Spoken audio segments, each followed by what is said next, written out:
Welcome to the Science Explorer.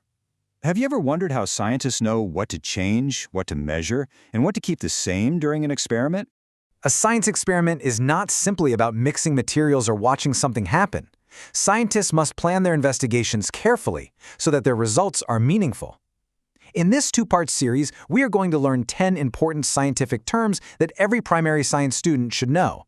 In Part 1, we will focus on 6 terms that help us plan an experiment: aim, hypothesis, variables, independent variable, dependent variable, and control variables. So, let us begin. Okay, let's dive into this. The very first thing scientists figure out, way before they start tinkering with any equipment, is their aim. Think of the aim as the main purpose of your investigation. It tells everyone exactly what you're trying to test, study, or find out. And a really great aim almost always kicks off with simple phrases like to investigate, to find out, or to determine. To bring this to life, imagine we want to see how the amount of sunlight affects how much a plant grows.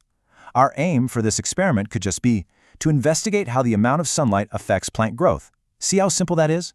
By just reading that one sentence, anybody looking at our plan knows exactly what we're changing, the sunlight, and exactly what we're observing, the plant growth. Or, let's say we decide to wrap containers of warm water in different materials to figure out which one keeps the heat in the best. Our aim there would be to determine which material is the best thermal insulator. It's absolutely crucial, because without a clear aim like this, an experiment literally has no direction. We probably just end up doing a bunch of random, messy activities without ever really knowing what question we're actually trying to answer. So once we've got our aim locked in, we move on to the next step. We form a hypothesis. Now, a hypothesis is a testable prediction about what's going to happen in the investigation. But here is something super important to remember. A hypothesis is not just a wild, random guess. No way. It's actually a smart, scientific prediction based on things you've already observed, things you already know, or good, solid scientific reasoning. And to make writing a hypothesis super easy, scientists actually use a simple little 3-step formula. First, you start by stating, if this happens. Then, you predict what will result by saying, then this will happen. And finally, you give your scientific reason by adding, because. So, if you just remember these 3 magic words, if, then, because, you're going to write a perfect hypothesis every single time. Let's apply our new formula right back to our sunlight and plants example. Using those steps, our hypothesis could be, if a plant receives more sunlight, then it will grow taller because sunlight is needed for photosynthesis. Do you see how beautifully that works? We made a totally clear prediction, and we backed the whole thing up with a real scientific reason. Or what if we're testing whether sugar dissolves faster in warm or cold water? Well, our hypothesis there could be, if the temperature of the water increases, then the sugar will dissolve faster because particles move more quickly at higher temperatures. And hey, here's a fantastic, top-secret tip about hypotheses. They actually don't even have to be correct. Seriously, you don't fail if your prediction turns out to be wrong. The whole point is just to give you a prediction that you can actually test using real evidence. All right, now for one of my absolute favorite parts of science: variables. During any experiment, some factors are changed, some are measured, and others are kept exactly the same. Well, all of these factors are called variables, and there are 3 main types you really need to know: the independent variable, the dependent variable, and the control variables. Let's look at how they all team up. Imagine you're building a really cool track, and you want to investigate how the height of a ramp affects how far a toy car travels. The height of the ramp that you adjust, the distance the car travels that you end up measuring, the specific car you choose to use, and even the surface of the floor. Well, these are all variables working together in your investigation. They are all just factors that can be changed, measured, or controlled. So, breaking them down one by one, let's start with the independent variable. You'll often hear this called the change variable. This is the one specific factor that you, the scientist, deliberately change to find out what effect it has. Now, a super crucial point here is that in a fair test, scientists normally only change one independent variable at a time. Because think about it, if you change too many things at once, you won't have a clue what actually caused your final result. Think about making paper helicopters. Suppose a student makes a bunch of paper helicopters but deliberately cuts the wings to different lengths. They then drop each one from the exact same height and time how long they take to fall.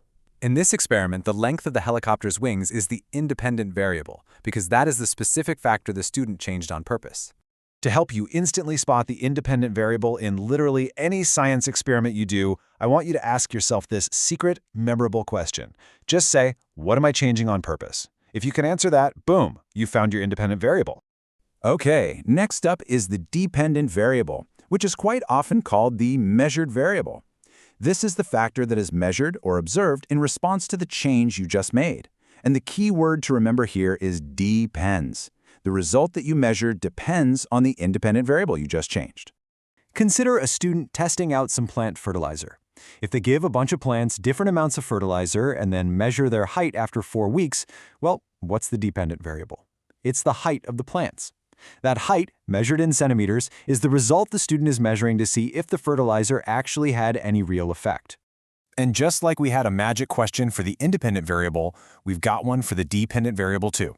Whenever you're looking at an experiment, simply ask yourself, what am I measuring or observing? The answer to that question is always going to be your dependent variable. Finally, we reach our third type, control variables. These are the relevant factors that are kept absolutely constant during an investigation. Scientists must keep these factors exactly the same so they can make a completely fair comparison. If a bunch of important factors were all changing at the same time, your experiment would just turn into a big, confusing mess. Revisiting our plant and sunlight example from earlier, we know we're changing the sunlight and we know we're measuring the growth. But what must we control? Well, things like the type of plant, the amount of water, the type of soil, the size of the pot, and even the temperature around them, all of that needs to stay exactly the same. Because if one plant got way more water than the other, we wouldn't know if it grew taller because of the extra sunlight or just the extra water. And this brilliantly illustrates our toy car on a ramp example too.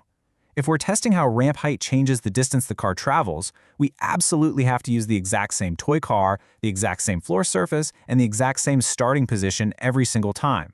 We even have to release the car without pushing it, because a stronger push would completely ruin our fair test. So to complete your awesome variable toolkit, here's your final helpful question. Whenever you need to spot your control variables, just ask yourself, what must I keep the same to make a fair comparison? With those 3 questions in your back pocket, you are going to be a total master at planning science experiments. Look at how far we've come. We have just explored the 6 foundational terms for planning a truly great scientific investigation. You start off with a clear aim. Then, you make a testable prediction called a hypothesis. And, finally, you carefully manage your variables, changing your independent variable on purpose, measuring your dependent variable, and keeping all your control variables exactly the same. But planning the variables is only one part of a good scientific investigation. How do we know whether the test is fair? How can we tell whether measurements are accurate or precise? And what makes scientific results reliable? We will explore all of these questions in Part 2. If you found the video informative, please like and subscribe. Thanks.